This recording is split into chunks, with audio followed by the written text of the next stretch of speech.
할렐루야. 비도 오고 날씨 좋지 않은데 일찍 오신 여러분을 주의 이름으로 환영하고 축복합니다. 한자어에 여러분 어릴 때 중학교, 고등학교 다닐 때 배운 한자어 중에 기우라고 하는 한자어가 있습니다. 기나라 사람의 근심이라고 번역이 되는 어느 춘추전국 시대 기나라에 걱정심이 많은 사람이 있었답니다. 심지어 어떤 사람이 있었냐면 하늘이 무너지고 땅이 꺼질 것을 걱정하여 식음을 전폐하고 고민하고 걱정했던 그런 사람이 있었답니다.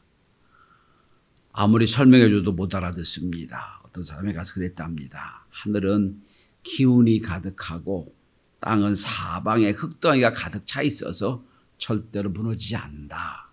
그랬더니 비로소 걱정을 그치고 꿈에서 깬 것처럼 기뻐하며 살았다라고 하는 기우라고 하는 단어가 있습니다. 성도 여러분, 우리의 생각을 지배하고 있는 걱정, 근심이 무엇일까요? 어떤 사람은 기우처럼 쓸데없는 걱정을 하며 사는 사람도 있습니다. 또 어떤 사람은 밤낮 무얼 먹고 무얼 살고 무얼 입을까 걱정하고 고민하는 사람도 있습니다. 또 대다수는 부모들은 내 자녀에 대해서 어떻게 살까, 어느 직장에 갈까, 어떻게 돈을 벌까 고민하며 근심하는 그런 분도 있습니다. 이렇게 보통은 자기 자신에 대한 근심으로 시작을 합니다. 조금 더 확대되면 좀 수준 높게 확대되면 구한말이나 일제시대에 모두가 자기 생존을 걱정하고 고민하고 있을 때 분연히 국가와 민족을 위해 독립을 운동을 했던 그런 분들은 또 똑같은 상황이지만 넓혀져서 국가와 민족을 위해 의병이 되고 독립운동을 했던 걱정과 근심이 다른 분도 계셨습니다. 또 지금 러시아와 우크라이나의 전쟁을 보면서 우리와는 전혀 관계없이 보이는데 그 우크라이나 믿는 이들을 위하여 어린이와 노약자와 여자들을 위하여 기도하는 그런 기도하는 분들이 계실 겁니다. 그 근심이 있는 분도 계실 겁니다. 어쨌든 이런 근심과 걱정은 나로부터 시작되는 확대된 근심이에요. 중심이 나고 점점 확대돼서 기도를 하게 되어 있는 거예요. 보통의 근심과 걱정이 이렇습니다. 그런데 또 다른 차원의 근심과 걱정이 있습니다. 그것은 하나님 편에서 하나님의 관점에서 걱정과 근심을 하는 겁니다. 현재 나와는 관계가 없어요. 하나님이 지금 우리를 보신다면 어떻게 생각하실까 하고 하는 걱정과 근심이에요. 예를 들어 출애굽할 때 모세를 한번 보십시다. 이스라엘 백성들이 우상을 섬깁니다. 금신상을 놓고 섬깁니다. 하나님이 진노하십니다. 이 백성을 내가 다 진멸하겠다. 그때 모세가 뭐라고 하나님 앞에 기도합니까? 하나님, 어찌하여 애굽 사람들이 여호와가 이스라엘 백성을 광야에서 진멸하려고 인도해냈다고 하는 말을 듣겠습니까? 하나님, 여기서 죽이시면 하나님 이름이 영광받지 못합니다. 하나님의 관점에서 걱정과 근심하고 하나님께 기도한 모세의 기도가 있습니다. 또 예수님도 십자가를 지시기 전 감람산에 올라가 예루살렘을 바라보고 우셨습니다. 많은 여자들이 따라와서 울었습니다. 그때 이렇게 말씀하셨습니다. 젊은 나이에 고통당하고 죽어가는 인간 예수를 위해 우는 많은 여자들을 위하여 이렇게 말씀하십니다. 나를 위해 울지 말고 너와 내 자녀를 위해 울라. 이렇게 말씀하셨어요. 예수님은 당신의 당할 십자가의 고통과 고난보다 앞으로 있어질 예루살렘의 멸망, 예루살렘의 저주에 대한 걱정과 근심이 많았던 겁니다. 이렇게 사람은 어떤 걱정과 근심 하나에 따라서 신앙의 차원이 달라지고요. 인생의 격이 달라집니다. 여러분, 한 주간 동안 여러분의 삶을 지배했던 걱정과 근심이 뭐였습니까? 여러 가지가 있겠지요. 그러나 오늘 본문을 통하여 믿음의 사람인 사도 바울의 걱정과 근심을 살펴보려고 합니다. 과연 나는 어떤 근심, 걱정을 하고 있는가를 한번 돌이켜볼 수 있기를 바랍니다. 실제로 사도 바울은 거룩한 걱정과 근심이 있었습니다. 오늘 여러분, 하나님의 사람도 걱정이 있고 근심과 고통이 있습니다. 오늘 본문의 1절에 이렇게 말합니다. 근심. 이렇게 또 표현합니다. 그치지 않는 고통이 있다. 걱정을 넘어서서 고통스럽다, 이것이. 그런데 그 고통은 금방 없어지는 게 아니라 끝까지 가는, 그치지 않는 고통이 있다라고 말합니다. 여러분, 왜 어떤 걱정을 계속 하다 보면 머리가 지끈지끈 아파오는 걱정도 있지요. 어떻게 해결할 방법이 없는데 어떻게 하면 좋을까? 밤잠 모르는 걱정이 있습니다. 사도 바울의 고통이 그렇다는 거예요.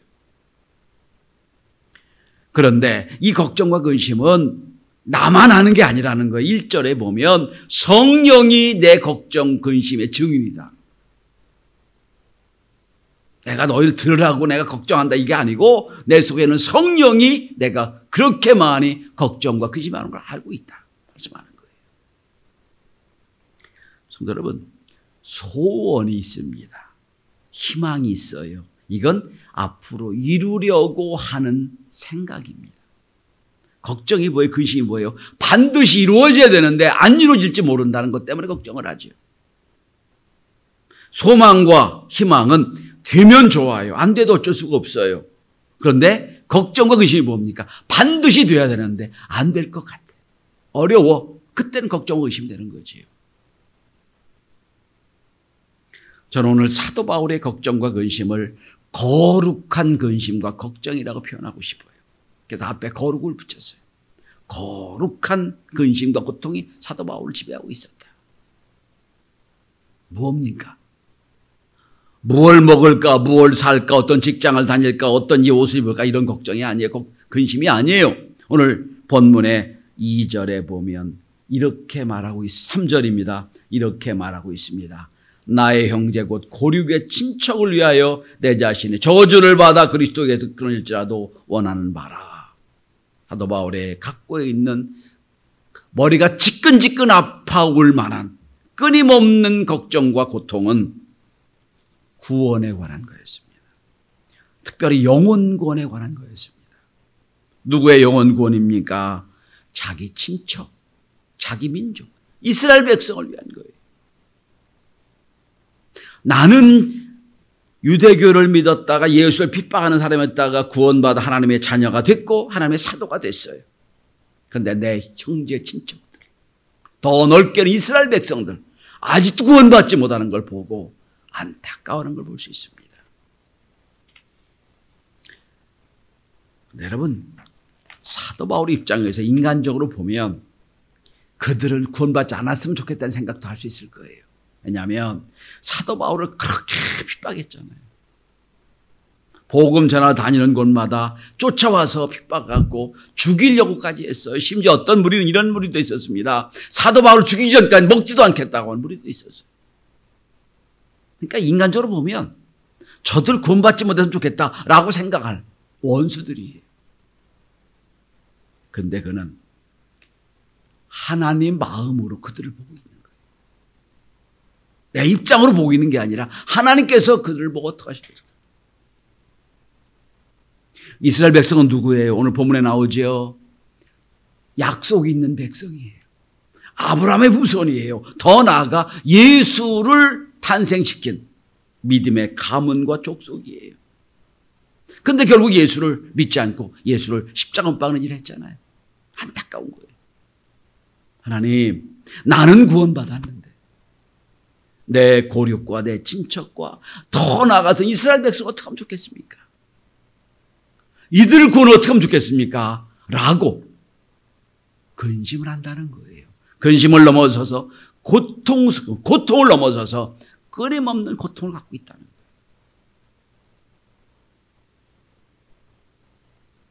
이 모습을 현대로 이렇게 설명할 수 있겠죠. 목사의 가정에서 탄생했어요. 장로님 가문이에요. 권사님, 오래 믿은 장권사님 가정이에요. 그럼 어려서부터 엄마와 아빠의 신앙을 보았으면 믿음 생활 잘하는 게 당연한 건데 어느 순간 엇나갔어요. 어느 순간 돌아오질 않아요. 나는 구원받았어. 당연히 믿어야 될 우리 자녀들이 믿질 않아. 얼마나 마음이 고통스럽겠어요. 똑같은 거예요. 그리고 보니까 그뿐만 아니라 내 자손, 내 가족이 믿는 가족이 별로 없어. 나는 구원받았어. 관계없어. 이걸 볼 때 얼마나 고통스럽겠어요. 똑같은 거예요. 사도 바울은 말을 합니다. 내가 근심이 있다. 아니, 고통이 있다. 아니, 그치지 않는 고통을 갖고 있다. 라고 말하고 있어요. 성도 여러분, 이제 우리의 기도 내용이 좀 달라져야 될 것 같아요. 이제 우리의 기도의 우선순위가 달라져야 될 것 같아요.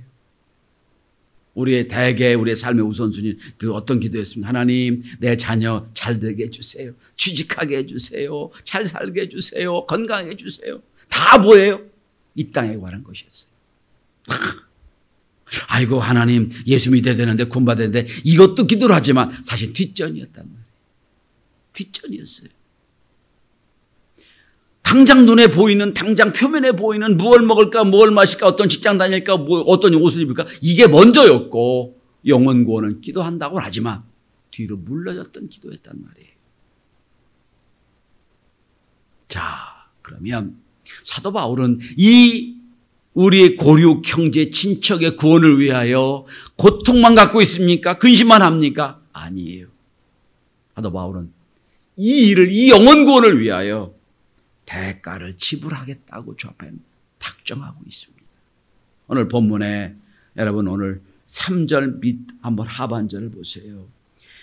위하여, 내 고륙과 친척의 구원을 위하여라면, 이걸 위하여라면 내 자신이 저주를 받아 그리스도에게서 끊어질지라도 원하는 바라. 대가를 지불하겠습니다, 하나님. 이런 뜻이에요. 미켈란젤로라고 하는 절세의 예술가가 있지요. 미술이면 미술, 조각이면 조각, 문학이면 문학, 다 훌륭했던 르네상스인이었습니다. 이 미켈란젤로의 스승이 보톨로 지오반이라고 하는 우리에겐 잘 알려지지 않는 스승이 있었습니다. 조각 스승입니다. 미켈란젤로를 만나는 너무 재능이 뛰어나요. 이렇게 말했다고 그럽니다. 내가 예술에 헌신하려면 높은 대가를 지불해야 된다. 예술을 하다 보면 어떤 문제 생길지 모른다. 너는 대가를 지불하지 않으면 위대한 예술가 될 수 없다. 그랬더니 그 말을 듣는 미켈란젤로 이렇게 말했다고 그럽니다. 내 생명을 그 일 외에 쓰이는 것은 의미가 없습니다. 이러고 나서 스승이 됐다고 그럽니다. 스승을 따라 위대한 조각가, 예술가가 된 걸 우리가 알고 있습니다. 훌륭하고 가치 있는 일을 할 때는 대가를 지불하지 않으면 이루어지는 게 없습니다. 가장 최고의 가치가 뭐예요? 영혼구원의 가치잖아요. 이걸 위해서라면 어떤 대가를 지불할 수 있을까 하는 겁니다. 오늘 본문을 보시면 이런 3절에 보면 그리스도에게서 내 자신이 저주를 받아 라고 하는 저주란 단어가 나옵니다. 성경에 잘 안 쓰는 단어입니다. 이 저주란 말은 헬라어로 아나데마라고 하는 단어의 수동태입니다. 아나데마. 이 말은 우리야말로 순수하게 번역하면 천벌이란 뜻입니다. 하늘의 벌. 하나님 내리는 저주입니다. 하나님, 내 친척과 내 고륙과 내 형제가 구원받는 일이라면 내가 저주를 받아도 나는 감당하겠습니다. 이거는 무슨 잠깐 괴롭히는 정도가 아니에요. 고통이 아니라 저주예요. 영원히 구원받지 못하는 저주예요. 자, 여기 이렇게 말합니다. 내 자신이 저주를 받아 그리스도에서 끊어질지라도. 여러분, 사도 바울이 구원받은 건 절대 끊어지는 바가 없어요. 여러분과 저의 구원은 절대 끊어지는 바가 없습니다. 혹시 끊어질지라도 하나님, 내 구원을 내놓을지라도 하나님, 내 고륙과 내 친척과 내 자녀, 내 형제의 구원을 해주십시오 라고 하는 표현이에요. 여러분 앞에 로마서 8장을 한번 넘어가 보십시다. 8장 38절 39절에 보면 사도 바울이 하나님께 받은 구원의 은혜가 얼마나 확실하고 얼마나 놀라운지를 표현하고 있습니다. 자, 28절 제가 38절 39절 제가 봉독해 보겠습니다. 내가 확신하노니 사망이나 생명이나 천사들이나 권세자들이나 현재이나 장래이나 능력이나 높음이나 깊음이나 어떤 다른 피조물이라도 우리를 우리 주 그리스도의 예수 안에 있는 사람의 사랑에서 끊을 수 없으리라. 어떤 것도 하나님과 나와의 관계 끊을 수가 없다는 거예요. 구원은 확실하다는 거예요. 그런데 혹 내가 구원받는 것이 끊어질지라도 내 구원 대신에 내 고력과 내 친척과 내 자매들의 구원을 해 주십시오. 내가 그 대가를 지불하겠습니다. 라고 하는 거예요. 코로나가 2년 이상 되다 보니 오늘 같은 경우도 지금 우리 교회 지금 5가정이 코로나에 걸려 있어요. 오늘도 지금 2가정이 와야 되는데 코로나 때문에 못 와서 지금 비어 있습니다. 하여튼 뭐 돌아가면 다 앓고 있네. 이제는 오미크론이 이제 옛날처럼 우리가 막는다고 안 되는 거 아니에요. 보니까 다 스쳐가는 것 같아요. 한 번은. 얼마나 세게 앓느냐 적당히 앓느냐 문제 같아요. 한 번은 그냥 저는 이렇게 기도, 하나님 우리 교회 성도들 독감 한 번 앓는 것처럼 지나게 해주세요 기도. 옛날에는 하나님 막아주세요 기도했거든요. 사실 그래서 한 명도 확진이 없었잖아요. 오미크론 생기면서 확진이 생겨요. 이제는 안 될 것 같아요. 하나님 그저 감기 앓듯이 앓게 도와주세요. 방법이 없을 것 같아요. 그러다 보니까 코로나 때문에 못 놉니다. 그럼 방법이 없었어요. 우리 청년 이제 좀 신혼부부들이 몇 팀이 계속 교회를 안 나와서 전화를 하고, 저는 전화 웬만하면 안 합니다. 한 주 빠지면 전화하고 이런 교회가 있던데 저는 한 2주쯤 빠지면 3주쯤 돼서 전화를 제가 합니다. 제가 전화할 때 아주 급한 거예요. 전 잘 안 해요. 그런데 목사님 코로나 때문에 제가 그래서 그랬어요. 그럼 집에만 계속 있냐? 아니요, 직장도 가는데요. 뭐 직장 어떻게 다니냐? 말이 안 되지 않냐? 직장 다니고 지하철 타고 다닐 때는 괜찮고 교회에서 얼찍얼찍 앉아서 예배 드릴 때는 위험하면 그건 말이 안 되는 거 아니에요. 지금까지 코로나 때문에 다 양해가 됐어요. 교회 안 나와도 양해가 됐고 신앙생활 못해도 양해가 됐어요. 여러분 한번 생각해 보십시다. 지금 내가 구원받아 천국을 갔는데 내 자녀는 천국까지 못했어. 나는 구원받아서 기쁨으로 사는데 이 땅에 그저 내 자손과 내 가족은 항상 이 땅에서 무엇을 먹을까 무엇을 마실까 어떤 직장을 할까 이것만 고민하다 세상을 끝내. 불쌍한 일이잖아요. 자, 그렇다면 우리가 오늘 사도 바울은 내가 저주를 받아 내가 하나님의 자녀, 하나님의 구원에서 끊어질지라도 나는 이 일을 원합니다 라고 했던 대가를 지불한다고 했다면 우리는 무슨 대가를 지불할 수 있을까요? 우리 자녀와 우리 형제와 고륙의 구원을 위해서는 우리가 어떤 대가를 지불해야 될까요? 저는 3가지 말씀을 드리고 싶어요. 첫째는 그 자녀와 그 가족과 친척을 마음으로 사랑하시길 바랍니다. 마음으로. 제일 중요한 게 이거예요. 아이고 저 인간. 여러분 원수는 항상 가족에 가까운 데 있다고 해서 아이고 저 인간 그거 말 안 받아도 싸. 인생이 저러면 안 돼. 그러지 마세요. 여러분. 되게 여러분 가까운 관계일수록 사이가 틀어지면 멀어지더라고요. 가만히 돌아보십시오. 내 자녀들 또한 우리 사촌들 또한 우리 지금 외가 친가 사돈들 가만히 보세요. 그분들의 온통 걱정한 것이 뭔지. 목사님 저 시집 잘 가고 장가 다 들고 직장생활 잘하면 됐죠.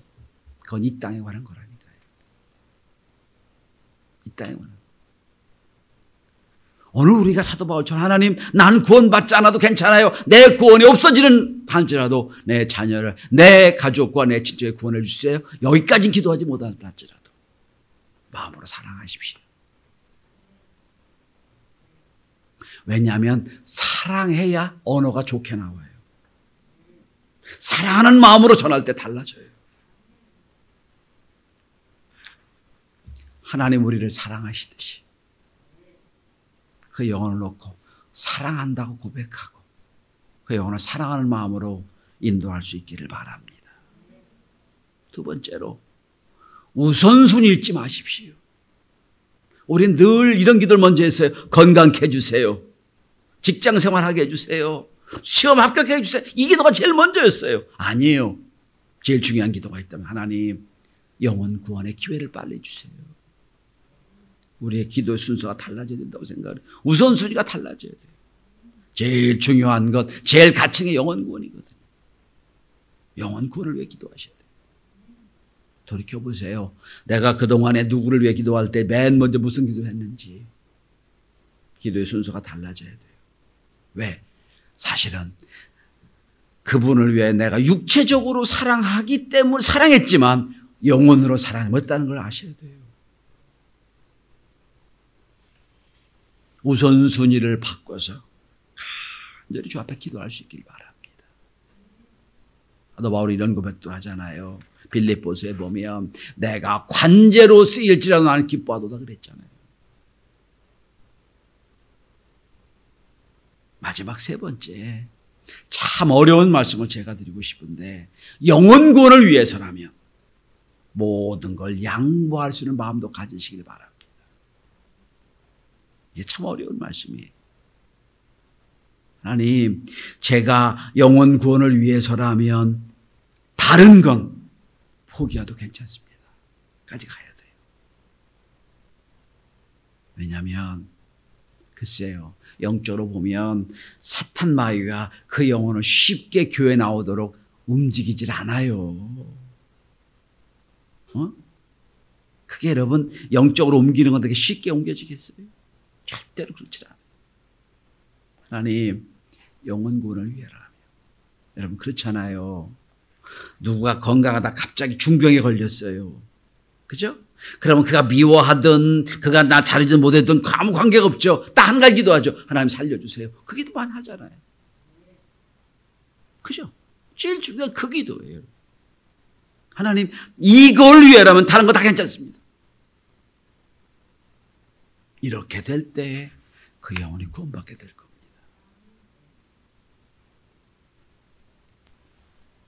전 지난주에 예수님의 3대 시험에 대한 말씀을 드렸어요. 경제적인 시험이 있고 정치적인 시험이 있고 영적인 시험이 있다.